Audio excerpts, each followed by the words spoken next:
దొంగల ప్రపంచానికి బాహుబల సొంటోలే ఉన్నట్టున్నారు ఈ సోర్గాళ్ళు. అమరేంద్ర బాహుబలి తాడి చెట్లకు తాడుగట్టి కోట గోడలు బద్దలు కొడితే ఈ బడవెగాళ్ళు ఏకంగా ఏటీఎంనే బద్దలు కొట్టి ఎత్తుకొని పోయిర్రు. అయ్యా గౌరవనీయ దొంగ బడవెగాలారా, మీరు వచ్చిన పని కానియ్యర్రిగా. జీప్ వేసుకొని వచ్చి సైడ్కు పెట్టుకున్నారు కదా, మరి ఆలస్యం చేస్తున్నారేంది? ఒకటి దిగిపోయి ఏటీఎం సెంటర్ల పరిస్థితి ఎట్లున్నదో చూడాలి కదా. చూసి వచ్చినావా? అంతోకేనా? వచ్చిపోయేటోళ్ళ వాహనాలు రద్దీ తగ్గింది, ఇక అట్లనే చూస్తున్నారేంది? అప్పటికే జీపు కట్టిన తాడుని తీసుకుపోయి ఏటీఎంకు కట్టుర్రి. అరే, ఏటీఎం లోపల ఉన్నాడా గట్టి కట్టినవారా?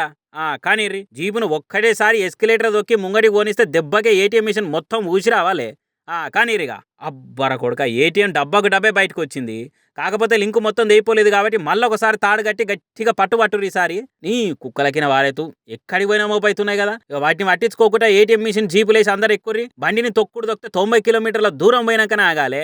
బయలురిగా కంటికి కనిపించకుంటే వెళ్ళిపోయి. ఇగో ఇట్లా ఏటీఎం మిషన్ వేసి లేపుకొని పోయిరు మోర్దబ్ దొంగలు. అనంతపురం జిల్లా బుక్కరాయ సముద్రం ఎస్బీఐ ఏటీఎం ను ఎత్తుకొని పోయిన సంగతి ఇది. దూరం ఊరు బయటకు పోయినాక దాంట్లో ఉన్న పైసలు తీసుకొని ఏటీఎం మిషన్ గాలబెట్టి అవతల పడరట. ఇంతకుముందు ధర్మవరం గుంతకల్లులో ఏటీఎం ఈ తిరగనే లేపేసిరట. ఇంకో ముక్కు మీద వేలేసుకునే ముచ్చటేందంటే, ఈ ఏటీఎం సెంటర్ కు పక్కకే పోలీస్ స్టేషన్ ఉన్నదట. ఇంత పెద్ద కార్యం చేసినా పోలీసులు ఒక్కరు కూడా ఇటు ముఖం రాలేదంటే దొంగలు షార్ప్ ఉన్నట్టా లేకుంటే పోలీసులు నిద్రపోతున్నట్టా అని అడుగుతున్నారు పబ్లిక్. వీళ్ళు ఏ పాటో బయట రాష్ట్ర దొంగలయ్యే ఉంటారు కాబట్టి ఇంత బరి తెగించి బాజాబ్తా ఏటీఎంలు ఎత్తుకొని పోతున్నారు. అయా పోలీస్ సార్లు, గుడినే కాదు గుడి లింగాన్ని కూడా మింగే ఈ దొంగలను తొందరగా దొరకబట్టుర్రి. లేకుంటే ఏపీలనే కాదు దేశం మొత్తంలో ఉన్న ఏటీఎంలు అన్ని పొత్తం పెట్టుకుంటూ వస్తారా.